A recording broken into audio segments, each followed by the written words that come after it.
Il était une fois, au sommet d'une colline battue par les vents, un pauvre vieil âne qui travaillait dans un moulin.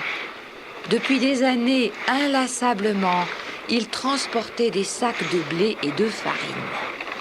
Jamais il ne s'était plaint de son sort et à aucun moment il n'avait protesté. Pourtant, son maître le traitait bien mal, ne lui accordant jamais un instant de répit et ne lui donnant qu'une bien maigre ration d'avoine à la fin de la journée. Le pauvre vieil âne était à présent bien fatigué et le pelage de son dos était tout râpé. Un soir, il entendit le meunier qui disait à sa femme « Cet âne en vieillissant se fait de plus en plus paresseux. Il est grand temps que je m'en débarrasse. » « Que va-t-il advenir de moi ?» se dit le pauvre âne. « J'ai docilement travaillé toute ma vie et voilà comment on me remercie. Dès demain, je me sauverai. J'irai à Brême et là-bas, je serai musicien dans la fanfare de la ville. » Et le lendemain, profitant de ce que son maître était occupé à compter les sacs de blé qu'il venait de décharger, l'âne se sauva. Il se dirigea vers Brême en empruntant les petits chemins de traverse. Bientôt, il rencontra, couché en travers de la route, un pauvre chien qui gémissait. « Qu'as-tu à te lamenter de la sorte, gros chien ?» demanda le vieil âne.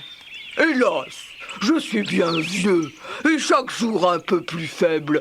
Je n'entends presque plus rien et mon flair m'a abandonné. J'en suis même devenu incapable de chasser.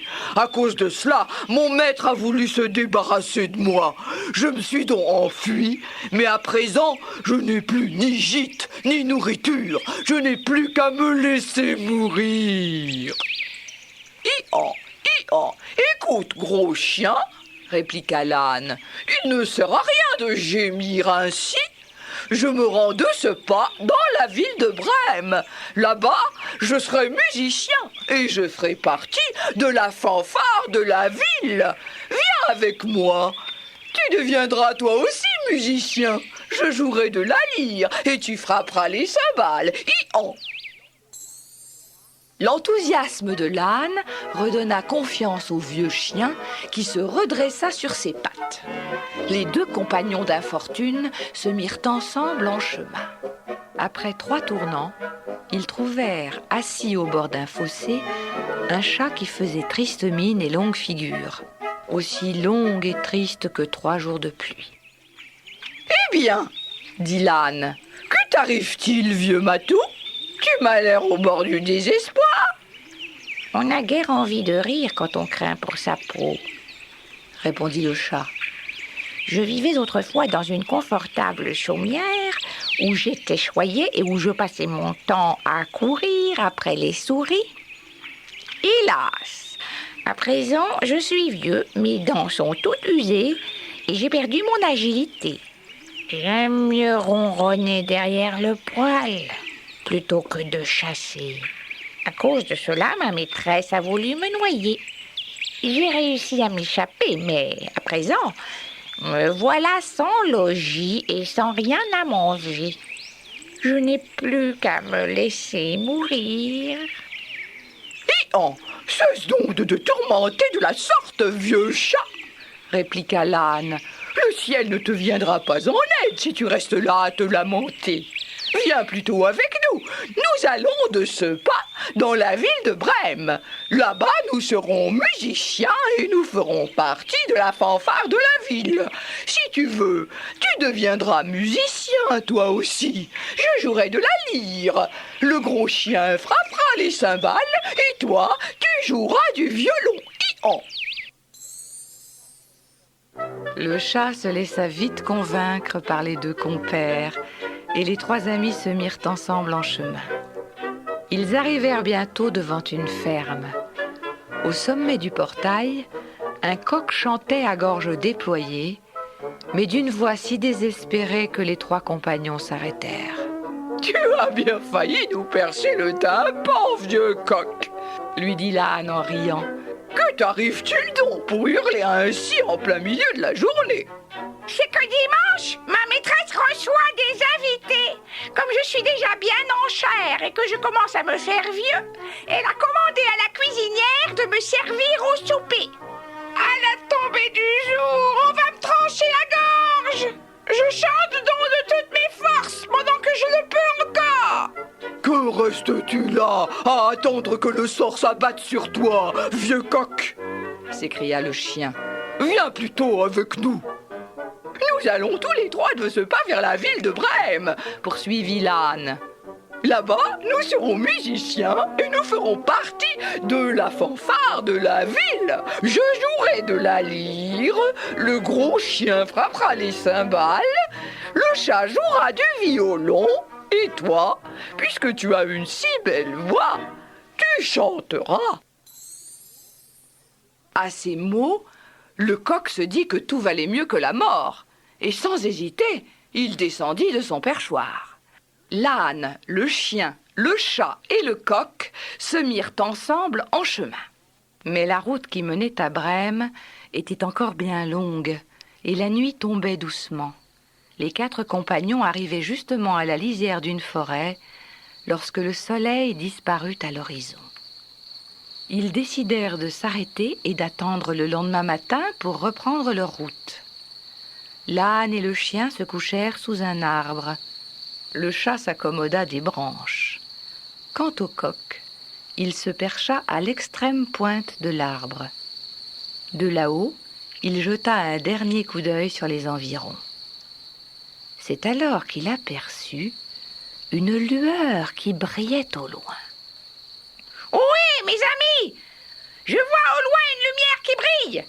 Il doit y avoir une maison là-bas. Dans ce cas, dit l'âne, allons-y, car ici, l'auberge manque un peu de confort, et mon estomac crie famine. Guidés par le coq, l'âne, le chien et le chat se mirent en route vers la lumière. Bientôt, ils arrivèrent devant une chaumière. Le chat s'approcha de la fenêtre à pattes de velours afin d'observer ce qui se passait à l'intérieur. C'est une maison de brigands. 4 hommes sont attablés là-dedans à partager le butin de la journée et à préparer quelques mauvais coups pour demain. La table croule sous les bons plats et le bon vin. Voilà un traitement qui me conviendrait bien, à moi aussi, dit le chien. Alors, les animaux décidèrent de tenir conseil. Comment allaient-ils bien pouvoir s'y prendre pour chasser les brigands? Ils eurent très vite une idée. L'âne se dressa sur ses pattes arrière et posa celle de devant sur le rebord de la fenêtre. Le chien monta sur le dos de l'âne, le chat grimpa sur le dos du chien, et le coq, d'un coup d'aile, vint se percher sur la tête du chat. Ayant ainsi dressé une impressionnante pyramide, ils se mirent tous ensemble à faire de la musique. L'âne se mit à braire en imitant la lyre, le chien à aboyer comme s'il frappait des cymbales, le chat à miauler comme miaulerait un violon, et le coq à chanter à gorge déployée. Sur le coup, les brigands restèrent paralysés de terreur. Et ils n'eurent même pas le temps de se saisir de leurs armes que déjà les 4 compères se ruaient à l'intérieur en faisant voler les vitres en éclats et en poursuivant leur concert. Les brigands, convaincus qu'ils étaient attaqués par un esprit malin, prirent leurs jambes à leur cou et s'enfuirent, abandonnant derrière eux butin et festin. Les 4 compagnons rirent longuement du tour qu'ils venaient de jouer aux malfaiteurs. Puis ils se mirent à table et dînèrent comme jamais. Lorsqu'ils furent rassasiés, ils éteignirent la lumière et chacun chercha un coin pour dormir. L'âne se coucha sur la paille, le chien derrière la porte, le chat à côté de la cheminée et le coq sur la charpente qui lui procurait un perchoir des plus confortables. Fatigués par leur long voyage, ils s'endormirent aussitôt. Minuit sonna. Les brigands, qui s'étaient réfugiés dans la forêt, virent que les lumières de la maison étaient éteintes. Alors le chef des brigands se tourna vers l'un de ses compagnons et lui dit « Va donc voir ce qui se passe dans cette maison et reviens nous dire s'il y a réellement un fantôme là-dedans !» Bien que peu rassuré, le brigand fut contraint d'obéir. Il entra à pas de loup dans la cuisine pour y allumer une chandelle. S'avançant vers la cheminée, il aperçut 2 points étincelants qu'il prit pour des braises. En réalité, c'étaient les yeux du chat qui brillaient dans l'obscurité.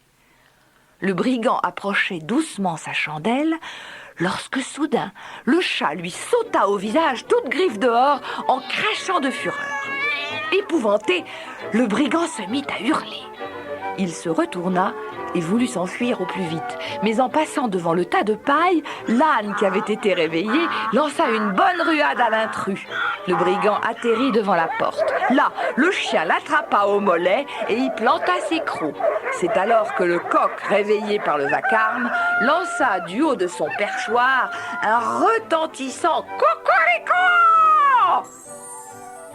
Le bandit parvint enfin à sortir et il courut à toutes jambes rejoindre ses compagnons.